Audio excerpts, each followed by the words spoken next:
नमस्ते। आज की मेरी कहानी है रविंद्रनाथ टैगोर की लिखी हुई कहानी अवसर बीत गया।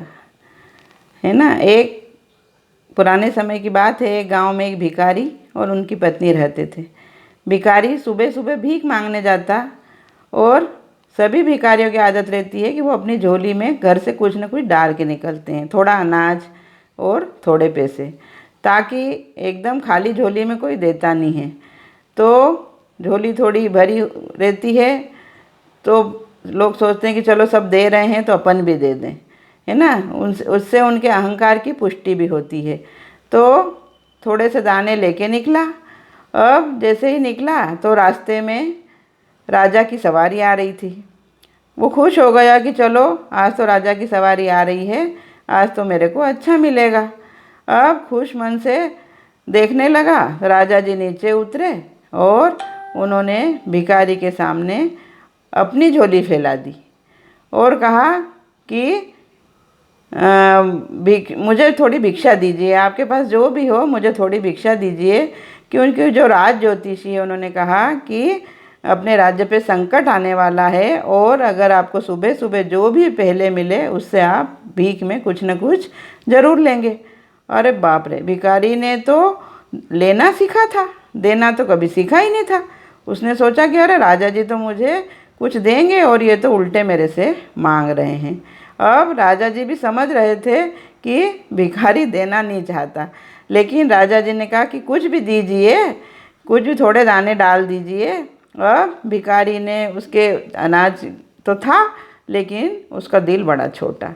अब वो उसने मुट्ठी भरी लेकिन फिर मुट्ठी खाली करते करते अंदर के अंदर ही एक दाना हाथ में निकाला उसने चावल का और वो दाना राजा की झोली में डाल दिया। राजा ने उनको प्रणाम किया और भिखारी मतलब मन में अफसोस, मतलब कि अरे एक दाना मेरा चला गया।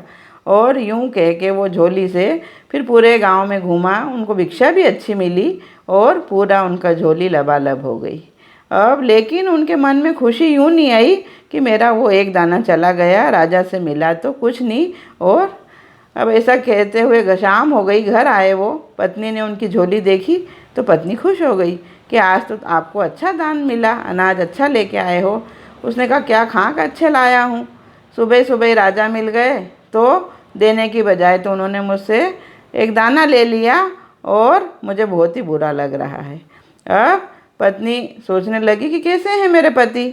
अब जैसे ही उन्होंने झोली को औंधा करा तो सब अनाज भी निकला और साथ में एक मतलब जो दाना भिखारी ने दिया था उसी दाने का आकार का चावल सोने का निकला।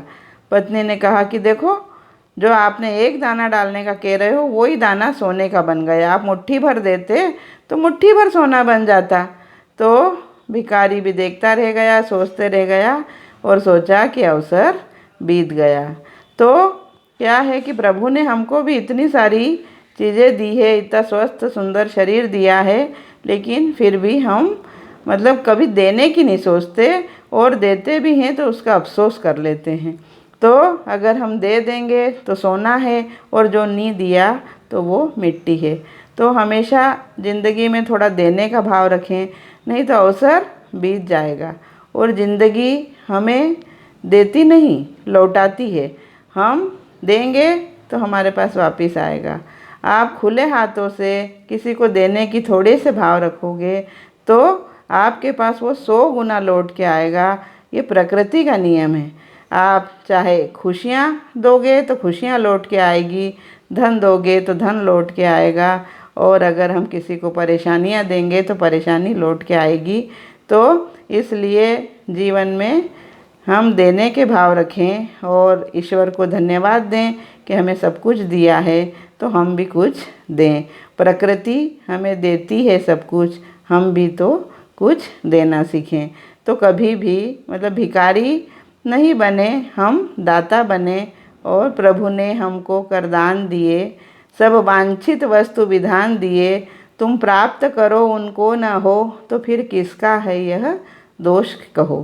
तो न रहो न निराश करो मन को, कुछ काम करो, कुछ काम करो, जग में रहकर कुछ नाम करो। तो हम हमेशा दानशीलता का भाव रखें, कृपणता का भाव नहीं रखें। खुशियाँ हों, वस्तु हो, ये सब एक साध्य हैं, हमारे जीवन के साधन नहीं हैं। इनसे हमको असली खुशियाँ नहीं मिलेगी। असली खुशियाँ तो किसी के चेहरे पर मुस्कान लाने से मिलेगी। तो आइए किसी की मुस्कान का बहाना बने, है ना। आशा है आपको मेरी यह कहानी पसंद आएगी। आप मेरी कहानी को लाइक, कमेंट, शेयर कीजिए, सब्सक्राइब कीजिए। तो मैं आपको और इसी प्रकार की नई नई कहानियाँ सुनाती रहूँगी। अपने बच्चों को भी सुनाइए और आप भी सुनिए। मैं श्रीमती सुधा जैन। जय जिनेन्द्र।